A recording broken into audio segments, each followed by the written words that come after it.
Believe it or not, even with the Attack on Titan anime having reached its cataclysmic, heart-wrenching, and mind-bending conclusion, the real questions haven't stopped. In fact, they've only gotten louder. For years, we've analyzed every frame, every line, every shadow. We've become experts in the mechanics of this world, or so we thought. But every single one of those analyses, every video, every theory, has been orbiting one massive, terrifying center of gravity. We've been analyzing the symptoms while ignoring the disease. We've been studying the puppets while ignoring the master. The titular attack titan, Eren Jaeger's vessel of freedom, was revealed to be a paradox, a character that could influence its own past by sending memories backward in time. A crazy, plot-defining twist, right? But that ability, that ace up the sleeve that we thought defined Eren, was a lie. Or rather, it was a borrowed power. It was a single, terrifying application of a force so total, so absolute, that it makes every other Titan in the series look like a cheap parlor trick. I'm talking, of course, about the origin, the alpha, the coordinate, the power that sits at the very nexus of time, life, and death in this universe. Today, we are not just doing an anatomy video. We are performing an autopsy on a god. This is the founding Titan. Its true godlike powers, the terrifying mechanics of the paths, and the 2,000-year-old tragedy that bound its anatomy, not in flesh and bone, but in slavery and time itself. Explained. This is the one. The video that explains everything. So without further ado, let's get right into it. Part 1. The 2,000-year-old wound. The origin of the power. To understand the founder, you can't start with Eren. You can't start with Grisha, or Frida, or Uri. You can't even start with the walls.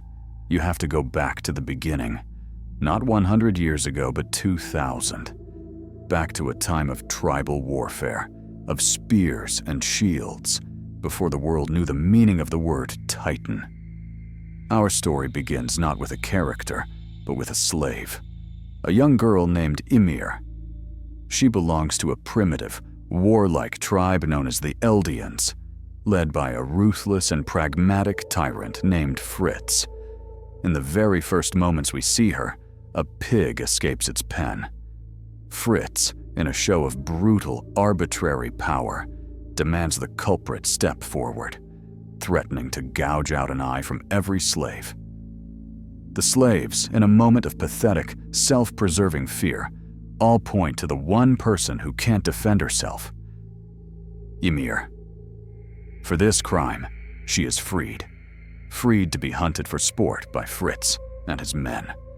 As she runs through the woods, arrows piercing her body, she stumbles upon a tree so impossibly, unnaturally massive that it dwarfs everything around it. Desperate, she crawls inside, hiding in a gaping hole at its base, only to fall into a deep, dark cistern of water below. This moment is pure symbolism. It is a baptism, a rebirth into a new life. As she sinks, wounded and drowning, something finds her. A creature that resembles a shimmering, translucent centipede, a living spine.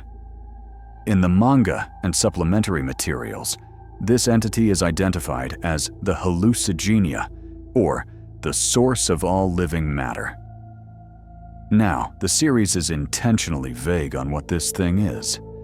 Is it an alien parasite? Is it a primordial life form that existed on Earth from the beginning? Is it, as some theories suggest, simply a genie, a non-sentient force that acts like an animal, driven only by the instinct to survive and multiply? I subscribe to a version of that last theory because it's the only one that makes sense of what happens next. The Hallucigenia is a wish granter, a force that makes its users' desires manifest. And what did Ymir, a small, weak, hunted and dying slave girl want in that moment. She wanted to be big. She wanted to be strong. She wanted to live. The creature latches onto her spine, and in a flash of lightning and steam, Ymir Fritz erupts from that tree in a cloud of fire and smoke. She is no longer small.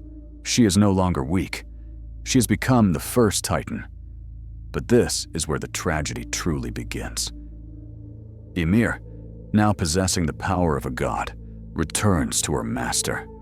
And what does she do? She kneels. She presents her power not as a liberator, but as a slave, offering her master a newer, stronger tool. And King Fritz, being the tyrant he is, uses it for the next 13 years. Ymir is Fritz's weapon of mass destruction. She builds roads, cultivates fields, and, most importantly, she crushes his enemies. The primitive Eldian tribe becomes the Eldian Empire, built on the bones of the nations Ymir annihilated. As a reward for her service, Fritz takes her as his concubine and forces her to bear his children. She has the power to level mountains, but she does not have the will to defy the man who holds her in visible chains. Her mind is still that of the slave who was blamed for the pig. This all comes to a head 13 years after she received her power. During a public appearance, a disgruntled Marleyan soldier, a survivor from a nation she helped conquer, throws a spear meant for King Fritz Ymir in her final, ultimate act of servitude, leaps in front of the king and takes the spear to the chest. And here, she makes a choice. She could have regenerated. We know Titan shifters can survive far worse, but she doesn't. She has the power of a god, but the psychology of a slave who has lost the will to live. She dies. This act, her death exactly 13 years after gaining the power, establishes the curse of Ymir. No Titan shifter who inherits her power can ever live longer than she did Fritz, enraged not at her death, but at her disobedience for dying, looks at her corpse, and then at their 3 daughters, Maria, Rose, and Sina. He has a butcher chop up Ymir's body and forces his own children to consume their mother. It is a horrific, barbaric act, but it is a pragmatic one. He refuses to let this godlike power die with her. And it works. As the 3 girls consume her remains, the power of the founder splits. It passes into them. And as Ymir, the girl, dies, her consciousness, for lack of a better word, wakes up in a new place. A place of endless, desolate sand, under a night sky lit by a shimmering, aurora-like tree of light. This is the place we come to know as the Paths. This is the metaphysical anatomy of the founding Titan. As her daughters are born, and as their children are born, and as the power is passed down and splits again and again, that tree of light grows, sending out new branches. Each branch is a path connected to a single subject of Ymir, a descendant of her bloodline, the only people who can become Titans. And at the center of it all, the nexus where all branches meet, is the coordinate. And who is at that coordinate? Ymir, still a slave, still a little girl, now trapped in a timeless purgatory, her only purpose to obey the commands of her descendants who carry the royal blood. When a shifter transforms, it is Ymir in the Paths, building that Titan body out of the sand. When a shifter regenerates a limb, it is Ymir, sculpting that new arm from the same magical clay. For 2,000 years, she is a slave to one thing and one thing only: the royal will of King Fritz. This establishes the single most important rule of our story, the central conflict of the entire Attack on Titan universe. The founding Titan's power can only be fully used by someone possessing royal blood. But this power wasn't just one power. as Ymir's essence was split among her daughters, and then their descendants, her power, the original Titan, fractured into 9 distinct, specialized forms, the 9 Titan shifters. The colossal, the armored, the female, the beast, the jaw, the cart, the warhammer, the attack, and the one that retained the main power, the one that held the coordinate, the founding Titan. And for 2,000 years, the Eldian Empire, led by the Fritz family and their founding Titan, used the other 8 Titans as its instruments of war, subjugating the entire world.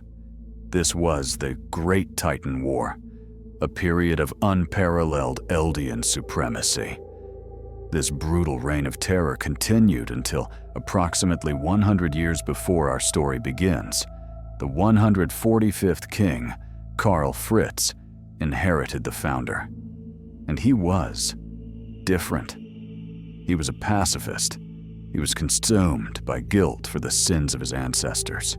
He saw what his people had done to the world, and he believed they deserved to be punished. So, he conspired with a single family, the Tiber family, who held the Warhammer Titan. He orchestrated a fake civil war, a false hero story, where the Tibers and the nation of Marley defeated him, allowing Marley to rise up and steal 7 of the 9 Titans. It was the biggest, most elaborate false flag operation in history. Karl Fritz then took as many Eldians as he could and fled to a remote island, Paradise. And there, he used the true power of the founding Titan for one last, monumental act. He created millions of new, massive, colossal-class Titans. He had them stand shoulder to shoulder in 3 concentric circles, and then, using the founder's hardening ability, he had them crystallize, creating the 3 walls: Maria, Rose, and Sina, named after the original daughters of Ymir. And then, he performed his most devastating act. He used the founder's power to erase the memories of all the Eldians inside the walls.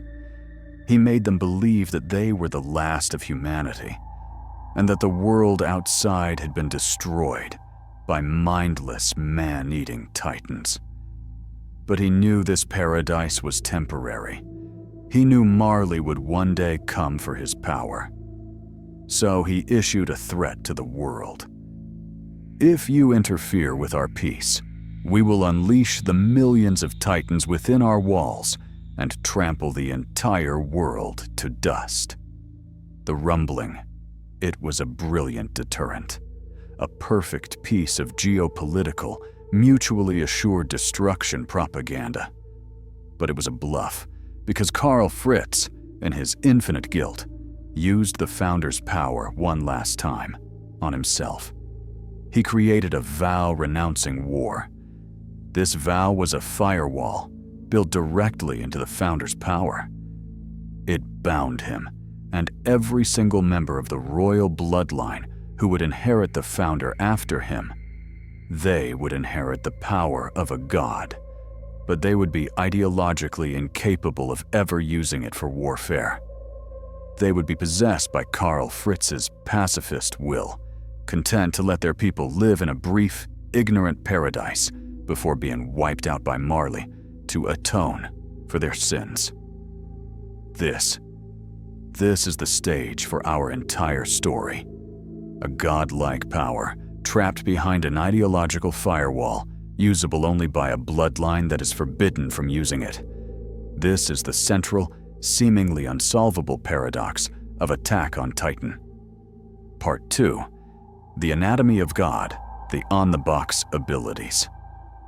So, now that we have the 2,000-year-long user manual and its terms of service, what does this damn thing actually do?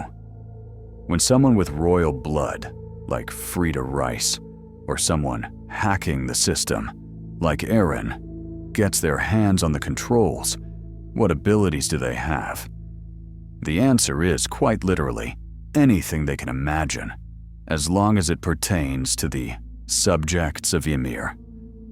The founder is not a Titan. It is the admin console for an entire race of people. It is the stem cell from which all other Titan powers are just specialized, differentiated forms. Let's break down the known applications, from the most basic to the most insane. Ability 1. The Scream, pure Titan control. This is the most famous and most basic of the founder's godlike powers. The ability to control all pure, mindless Titans with a simple command, or a scream. We see this most viscerally in Season 2. Eren, in a moment of pure, blinding rage and despair, as his mentor Hannes is being eaten by the smiling Titan, who, in a twisted bit of irony, is the first wife of his father, Ymir Fritz, punches her hand. In that instant, he makes physical contact with a Titan of royal blood. The vow renouncing war is for wielders of royal blood. It doesn't apply to Eren. He is a non-royal wielder. The key, making contact with a royal-blooded Titan. The lock. The system hacks itself. The firewall is bypassed. And for one brief, terrifying moment, Eren gains access to the coordinate. He screams. And suddenly, every pure Titan in the vicinity stops, turns, and descends on the smiling Titan, tearing it to pieces. He screams again, and they all turn on Reiner and Berthold, allowing the scouts to escape. This power alone is what made the Eldian Empire invincible for millennia. It's not just control. He can direct them. He can make them do things. This is the power Marley wanted. The power to have an uncontrollable army of monsters that you can suddenly, perfectly control. Ability 2. Titan creation and mass production. Controlling Titans is one thing. Making them is another. The founder can, at will, transform any subject of Ymir into a Titan. We see this most effectively through Jaeger. Now, Zeke's a complicated case. He's a royal blood wielder, but he doesn't have the founder. He has the Beast Titan. So how does he do it? It's a hack. Because of his royal blood, his Beast Titan has unique, founder-like properties. By infusing his spinal fluid into Eldians, either by injection or, as we saw in Ragako Village, by turning it into a gas, he connects them to his command. Then, when he screams, he can trigger their transformation. This is a lesser, diluted, but still potent version of the Founder's true creation ability. The true ability is what Ymir Fritz did. He didn't just transform millions of Eldians to make the walls, he created them, presumably from nothing but the sand and energy of the paths. He willed an army of colossal Titans into existence, and Ymir, in the paths, got to work building them one by one. This is a level of power that is almost impossible to comprehend. It's not warfare. It's biological manufacturing on a national scale. Ability 3. Genetic and anatomical alteration. This, for me, is the most fascinating and truly anatomical power of the Founder. The ability to edit the biology of every single subject of Ymir. In the lore, it's mentioned that one of the Fritz kings, long ago, used the Founder's power to make all Eldians immune to a pandemic that was sweeping the globe. He just edited their DNA across an entire race, instantly. Think about what this means. The Founder can, with a thought, make all Eldians sterile, which was Zeke's depressing-ass plan. It could presumably make them all 10 feet tall. It could make them all immune to bullets. It is total biological control. And this, I believe, is the true origin of the unique abilities of the other 9 shifters. Think about it. The Founder is the stem cell. The other 8 are specialized branches. What is the Armored Titan's armor? It's a permanent, specialized genetic hardening. What is the Colossal Titan's steam? A specialized biological defense mechanism. What is the Beast Titan's animal form? A specialized genetic expression. This theory, that the other Titans are just facets of the Founder's core anatomical power, explains so many of the series' biggest questions. Let's do a deep dive, a comparative analysis, using the Titan we all know. And, well, we know him. The Armored Titan. Subanatomy, a case study on Reiner Braun, the plot armor. Titan. Reiner Braun's Armored Titan is the shield of Marley. Its entire anatomy is based on one gimmick. It's covered in head to toe, interlocking plates of hardened Titan skin. In Season 1, this thing is a juggernaut. It's the unstoppable force. Our blades shatter against it. Cannonballs bounce off it. It walks through the Shiganshina gate like it's made of paper. But as the series progresses, that armor starts to seem less impressive. A lot less impressive. Let's talk about the hardening problem, because Attack on Titan is notoriously vague about this. Is all hardening the same? The answer is a definitive no. We see at least 3, probably 4, distinct types of hardening in the show, and they all seem to be different expressions of the Founder's core genetic ability. Type 1. The Armored Titan's plating. This is the default armor. It's full body, it's strong, but it has weaknesses. It's brittle. We see in Eren's first fight with Reiner that a well-placed, focused strike can crack it. More importantly, it sacrifices mobility. To run, Reiner has to shed the armor plates behind his knees, leaving exposed weak points. This plating is like natural plate mail. Type 2. Localized, focused. Hardening. This is the ability that Eren, Annie, and even Zeke use. Eren gets this ability after he consumes a serum bottle labeled armor in Rod Rice's chapel. This implies the serum was created from the Armored Titan's spinal fluid. This hardening is different. It's crystalline, it's shiny, and it seems stronger than Reiner's armor. Eren, by focusing it onto his knuckles, can shatter Reiner's armor with ease. This is like forged steel versus cast iron. Type 3. Warhammer structural creation. This is the Warhammer Titan's whole shtick. The ability to create complex structures and weapons, spikes, crossbows, a warhammer, out of hardened Titan flesh. This is hardening used offensively. Type 4. The unbreakable crystal. This is the strongest form, used by the female Titan in Warhammer to encase their human bodies. This crystal is shown to be unbreakable by any conventional means, with one exception. That exception? The Jaw Titan. The Jaw Titan's claws and, well, jaws, are also a form of hyper-specialized hardening. They are the one thing in the world that can shatter the unbreakable crystal. This implies the jaw's anatomy is a specialized, armor-piercing tool. So what does this all mean? It means hardening isn't one ability. It's a spectrum of genetic expression. And the Founder, the stem cell Titan, is the source of all of it. Ymir, in the Paths, is the one fabricating these different materials. This also explains why Titan shifters look different. Why is Grisha's Attack Titan a big, burly, pot-bellied dude, while Eren's is a lean, mean, martial arts machine?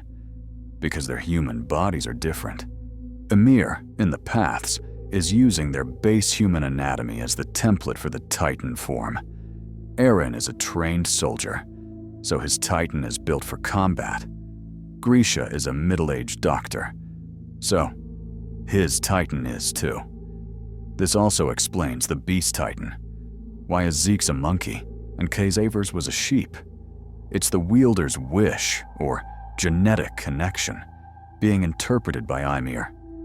It all comes back to the Founder's ability to manipulate biology on a fundamental level. But of course, there's one more ability, the most devastating one of all. Ability 4. Memory alteration and erasure. This is the power that makes the founder a true psychological terror. The ability to rewrite the minds of all subjects of Ymir. As we discussed, Ymir Fritz used this to wipe the memories of everyone inside the walls. He implanted a false history, a false reality. This ability is so total, so complete, that it was the entire basis for the Rice families, the real name of the Fritz line. 100-year reign inside the walls. If anyone got close to the truth, like Historia's mother or Erwin's father, the interior police would silence them. But if a mass of people started to remember, the founder could just hit the reset button. This power is the ultimate form of control. You don't need to conquer a people if you can convince them they were never conquered at all. You can make them love their prison, fear a non-existent outside world, and worship their jailers as kings. This is the power Ymir Jaeger was truly after. He didn't just want the scream to fight Marley. He needed the memory alteration power to undo the vow-renouncing war. He believed, incorrectly, that if he stole the founder, he could use its own power to edit the mind of the king and break the vow. He was wrong. But in his quest, he set in motion the chain of events that would lead to all of these powers. The Titan control, the genetic alteration, the memory wiping, falling into the hands of the one person who should never, ever have it, Eren Jaeger. And that brings us to the ace, the true anatomy of the founder, the power that isn't on the box, the power that defines the entire series. Part 3, the metaphysical anatomy, the power over time. All right. We've established the founder's physical and biological dominance. It creates, it controls, it edits, and it erases. It is the admin of the Eldian race. But all of this is child's play compared to its true nature. The anatomy of the founder isn't just Ymir's body, or Eren's body, or the titans she builds. The anatomy of the founder is the paths. And the paths is not just a place, it is a mechanism that exists outside of linear time. For Ymir, sitting in that desolate wasteland, 2,000 years and 2 seconds are the exact same thing. She is connected to every subject of Ymir across all of history, simultaneously. Past, present, and future are all just the present to her. This is the real power. The coordinate isn't just a hub for all Eldians. It's a nexus where all of time converges. And this brings us back to the Attack Titan. In our Attack Titan video, we talked about its special ability, the power to see the memories of future inheritors. We saw Eren Kruger, as he was passing his Titan to Grisha, suddenly mention 2 names he shouldn't know, Mikasa and Armin. He even clutches his head and says, "Whose memories are these?" We saw Grisha, in his own flashbacks, see visions of a future Eren. For the longest time, we, the audience, were led to believe this was the Attack Titan's unique skill. The Attack Titan, the one that always moves forward, fighting for freedom. What if I told you that was a complete lie? This is the central thesis of this entire video. The future memory ability is not an inherent power of the Attack Titan. Think about it. Why would one of the 9 Titans have an ability that so completely breaks the rules of causality? Why that one? The answer is, it doesn't. That ability is the founding Titan's power, being used by its final wielder, Eren Jaeger, after he gains full access to the coordinate in the paths. Let's say that again, slowly. Eren Jaeger, in the present, when he and Zeke make contact, enters the paths. He convinces Ymir to side with him, not Zeke. He is not of royal blood, so he is not bound by the vow. He now has the full, unbound power of the founding Titan. He has become, for all intents and purposes, God. And from this throne at the center of time, he can access any point in Eldian history. He can't change what happened. The timeline is deterministic. It's a closed loop. But he can ensure it happens. The Attack Titan's future site was Eren, from the paths, selectively feeding specific memories backward in time to his predecessors. Let's look at the proof. Proof number 1. Eren Kruger. Why Mikasa and Armin? Why those two names? Because Eren, from the paths, sent that memory to Kruger. Why? To make sure Grisha heard them. To give Grisha the mission, the reason to love someone inside the walls, to start a family, to have a son, to create Eren himself. Proof number 2. The Race Chapel. The ultimate paradox. This is the climax of the entire theory. This is the moment that proves it. Eren and Zeke, in the paths, travel through Grisha's memories. They arrive at the Race Chapel. Grisha has cornered the Riges family. He knows they have the founder. He begs Frida Rice to use her power to save the people of the walls from the imminent attack by Reiner and Berthold. But Frida is bound by the vow-renouncing war. She can't. She's ideologically trapped by Karl Fritz's will, and Grisha hesitates. He's a doctor. His job is to save lives. He cannot bring himself to murder an entire family, especially not children. He drops to his knees, horrified at what he's about to do. He fails. Zeke, watching this from the paths, is relieved. See, Eren, Dad wasn't a monster. He didn't brainwash you. This proves my plan is right. But Eren just stares at his father, and he does the unthinkable. He walks up to his father's memory, and he speaks to him. Stand, Dad. Grisha, in the past, hears him. He looks around, terrified, seeing glimpses of future Eren in his mind's eye. Eren reminds his father of why he's there. He reminds him of his sister, Faye, fed to the dogs by Marleyans. He reminds him of his first wife, Dina, turned into a mindless titan. He reminds him of everything he's suffered. You have to finish this. For the restorationists. For Dina. For Faye. Eren, from the future, coerces his own father in the past to commit murder, driven by Eren's future memories. Memories of the rumbling. Memories of the terrible sight that is to come. Grisha stands up, transforms, and slaughters the entire Rice family, eating Frida and stealing the founding Titan. This is the bootstrap paradox. The Attack Titan never had a special ability. The Attack Titan was the special ability. It was the vessel, the one Titan that was never controlled by the king, because its entire purpose, its destiny, curated by Eren from the future, was to one day steal the founder. The founder chose its own inheritor by creating a 2,000-year-long causal loop to ensure its own theft. Eren didn't just inherit the Attack Titan.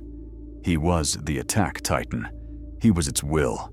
He was its drive for freedom. He was the ghost in the machine, whispering in the ears of Kruger and Grisha and every wielder before them, pushing them all forward to this one inevitable, terrible moment in the paths. That is the true godlike power of the founding Titan. Not just control over bodies, but control over time itself, Heartfor. The case of the armored coffin, a final comparative deep dive. Now, before we wrap this all up, I want to touch on one more deep, analytical tangent, a final case study that proves, by its contrast, just how metaphysical the Founder's power truly is. Let's talk about Reiner Braun. If Eren, with the Founder, is a character whose plot armor is literal, he literally wrote the plot to protect himself. Reiner is the opposite. Reiner is the man whose entire existence is a thematic joke about plot armor. Reiner's journey is one of profound suffering. He is a man who is desperately trying to die, but the plot will not let him.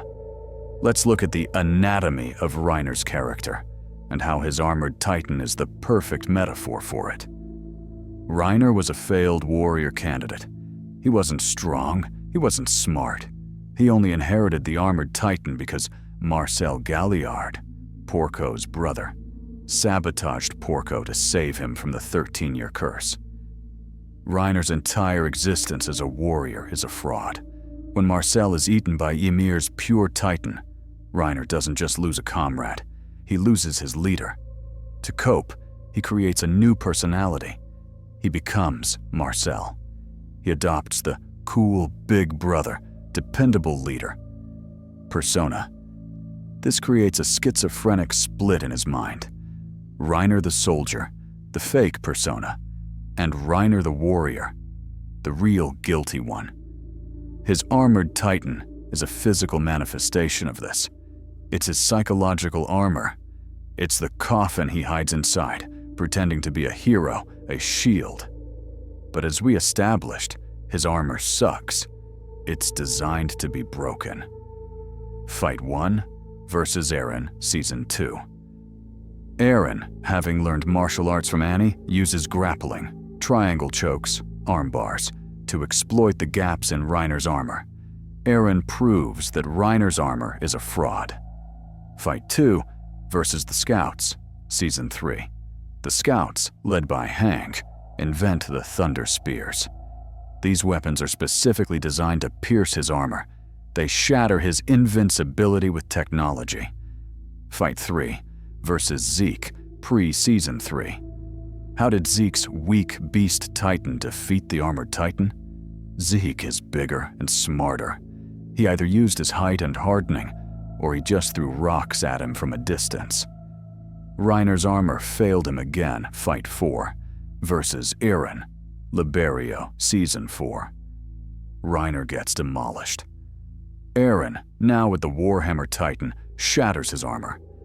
Then, Eren uses the Jaw Titan, Porco, as a nutcracker to break the crystal cocoon around Lara Tiber. This is the ultimate insult. The one thing that can break the strongest crystal is the jaw, and Eren weaponizes it. Reiner's armor, his anatomy, is a lie. It's a symbol of his broken psychology. And this brings us to his one true, godlike ability, the one that isn't a metaphor. The plot armor ability, consciousness transfer. In Season 3, Levi sticks a blade right through Reiner's neck. It's a kill shot, and nothing happens.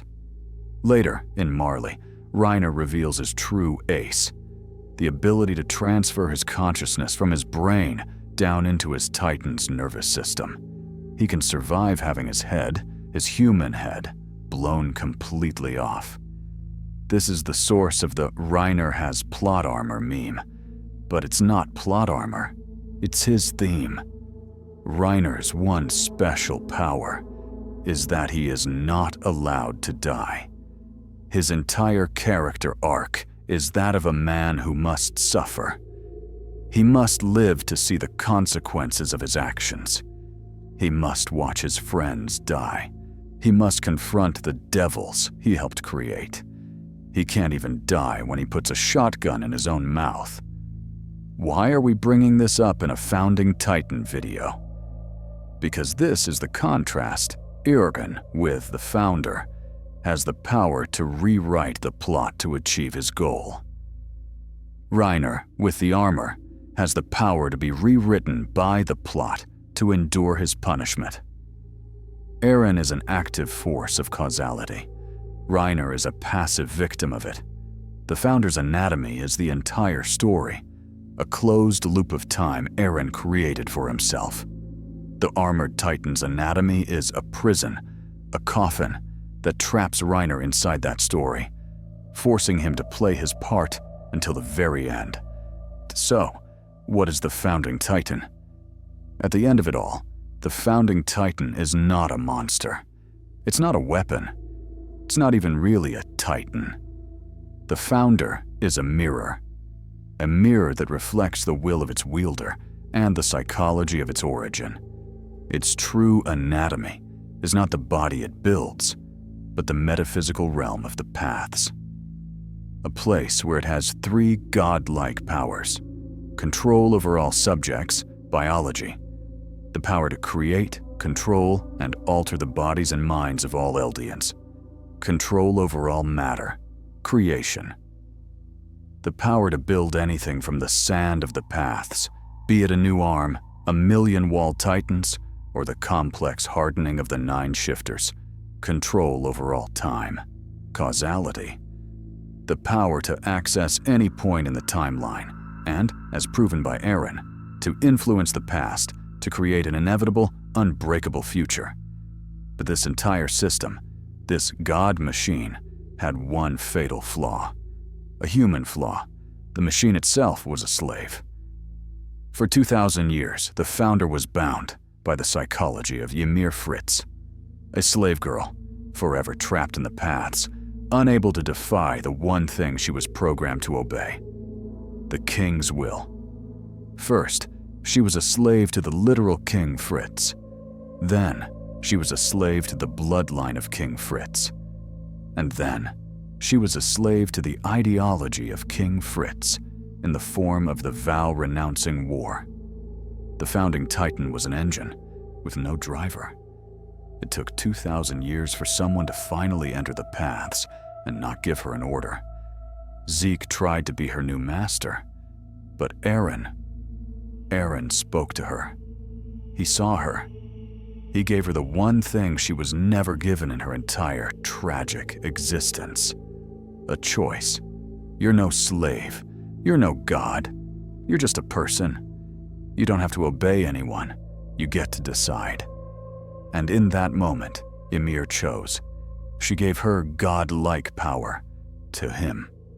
The first person who ever showed her an ounce of empathy. The anatomy of the founding titan, in the end, wasn't about power at all. It was about a 2,000-year-old wound, a girl trapped in a timeless purgatory, just waiting for someone to finally tell her that she was free. So I want you to go back and rewatch the show. But this time, don't watch it as the story of Eren. Watch it as the story of Ymir. Every time a titan transforms, that's her, building it in the sand. Every time a shifter is influenced by the past, that's her, connecting the paths. And every time the royal family feels to act, you're not seeing weakness. You're seeing the chains she was bound by. The whole story was hers. With that, today's video comes to an end. What did you think of the founding titan's true anatomy? Did I miss any godlike abilities? Let me know your own theories down below. And if you enjoyed this deep dive, then don't forget to like, subscribe, and hit that notification bell so you don't miss our next video. Until next time, thanks for watching, stay safe out there, and always, always go for the nape.